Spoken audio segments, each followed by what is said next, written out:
Hi అందరికి నమస్కారం. పవన్ కళ్యాణ్ ఆశిస్తున్న మార్పు మొదలైంది. చాలా సినిమాల్లో మనం చూస్తూ ఉంటాం. హీరో ఏం చేస్తాడంటే విలన్లను కొట్టడు. కొట్టకుండా ప్రజలకు అందుబాటులో ఉంచుతాడు. సో ప్రజలు తమకున్న కసి కొద్దీ, కక్ష కొద్దీ అతన్ని కొట్టి చంపేస్తూ ఉంటారు. అంటే ప్రజలకు ఒక లేని ధైర్యాన్ని, ప్రజలకు లేని శక్తిని కల్పిస్తాడు హీరో. కా చాలా సందర్భాల్లో చూస్తాం అమ్మాయిలకి, ఆడవాళ్ళకి ఎవరికైనా అన్యాయం చేసిన వ్యక్తులను కూడా తీసుకెళ్ళి ఆ అమ్మాయి ముందు నిలబెడితే ఆ అమ్మాయి వాడిని చితకబాదుతుంటది. కానీ తనివి తీరా కొడతది, కసి తీరా కొడతది. అంటే ప్రజలు వాళ్ళలో వాళ్ళు మార్పు రావాలి, వాళ్ళలో వాళ్ళు తిరగబడాలి. ఆ తిరగబడే ధైర్యాన్ని ఇవ్వాలి, ప్రశ్నించే ఆ తత్వాన్ని వాళ్ళలో ఇవ్వాలి. ఇదే పవన్ కళ్యాణ్ గారు ఇప్పుడు చేస్తున్న పని అని చెప్పాలి. వాళ్ళు తాజాగా పవన్ కళ్యాణ్ గారు ఎర్రచందనం గురించి చేసిన ప్రకటన ప్రజల్లో కూడా ఒక రకమైన ధైర్యాన్ని ఇచ్చింది. ముఖ్యంగా అధికారుల్లో ధైర్యాన్ని నూరిపోసింది అని చెప్పాలి. పవన్ కళ్యాణ్ గారు మొన్న ఒక ఊర మాస్ ప్రకటన చేశాడు. ఎవడైనా ఎర్రచందనం తీసుకెళ్లేటట్టు ప్రయత్నం చేస్తే వాడిని పట్టుకోవడంతో పాటు వాడు ఆస్తులన్నీ సీజ్ చేస్తామని చెప్పేసి మాట్లాడారు పవన్ కళ్యాణ్. వాడెంత మునగాడైనా కానీ వాడిని మాత్రం వదిలేదే లేదని చెప్పేసి ఆయన చేసిన ప్రకటన అధికారుల ముందు ఉత్సాహాన్ని నింపింది. అధికారులు అప్పటి వరకు స్తబ్దుగా ఉన్నారు. సో పవన్ కళ్యాణ్ గారు ఎప్పుడైతే ఆ ధైర్యాన్ని ఇచ్చారో, ఆ రకంగా వెనక నుంచి ప్రోత్సాహాన్ని ఇచ్చారో, అధికారులు ఒక రకంగా చెప్పాలంటే తమ విధులు సక్రమంగా నిర్వర్తించే ఒక ప్రయత్నాన్ని మొదలుపెట్టారని చెప్పాలి. అందులో భాగంగా అధికారులు పులిచెర్ల గ్రామంలో తనిఖీలు చేస్తున్నప్పుడు ఒక వాహనము వాళ్ళను దాటి వేగంగా ముందుకెళ్ళిపోయింది. వెళ్ళిపోయిన తర్వాత ఆ గ్రామం ఆ వెహికల్ ప్రయాణించే గ్రామంలో ప్రజలను అప్రమత్తం చేశారు. అప్రమత్తం చేయగానే అప్పికట్ల గ్రామం, వెంటనే అప్పినపల్లి గ్రామస్తులు వెంటనే అడ్డుకొని ఆ వెహికల్ని ఆపి అందులో ఉన్న డ్రైవర్ని చితకబాదారు.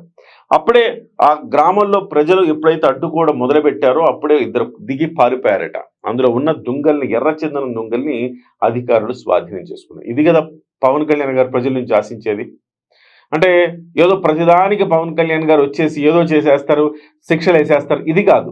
ఏమన్నా తప్పు చేస్తే ప్రజలు కొడతారా బాబు అన్న భయాన్ని ప్రతి ఒక్కరికి కనుక కల్పిస్తే ఖచ్చితంగా ఎవరు అయినా కానీ ఒళ్ళు దగ్గర పెట్టుకుని పనిచేస్తారు. అది కాంట్రాక్టర్లైనా కావచ్చు, లేకపోతే నాయకులైనా కావచ్చు, అధికారులైనా కావచ్చు, ఇంకెవరైనా కావచ్చు.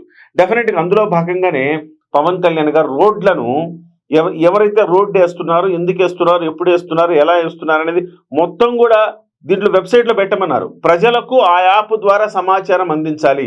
వాడు సక్రమంగా వేయకపోతే అధికారులు ప్రశ్నించడమో ప్రభుత్వం ప్రశ్నించడం తర్వాత సంగతి, ప్రజలే వెళ్ళి వాడిని చితకబాస్తారు. కాబట్టి ఒళ్ళు దగ్గర పెట్టుకుని వాడు పనిచేస్తాడు. కాబట్టి కాంట్రాక్టర్లు కావాలని అవినీతి పరులుగా మారిపోయి మొత్తం సర్వనాశనం చేయకుండా ప్రజలే జవాబుదారీగా దాన్ని తీసుకుని ముందుకు తీసుకెళ్తా ఉన్నారు. ఒకటి. రెండవది, ఈ మధ్య కాలంలో ఎర్రచందనం దొంగలకు సంబంధించి సమాచారాన్ని అంతా వెబ్సైట్లో పెట్టమన్నారు.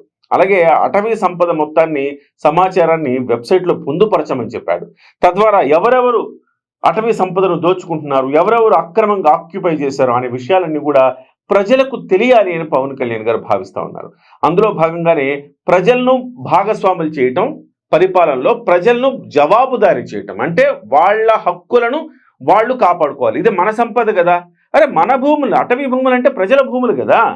సో ఈ సంపదను వాడెవడో వచ్చి కొట్టుకుపోవడం ఏంటి? అలాగే ఎర్రచందనం దుంగలంటే కూడా ప్రభుత్వ సంపాదన కదా, అదంటే ప్రజలది కదా. ఎలా తీసుకుపోతాడు?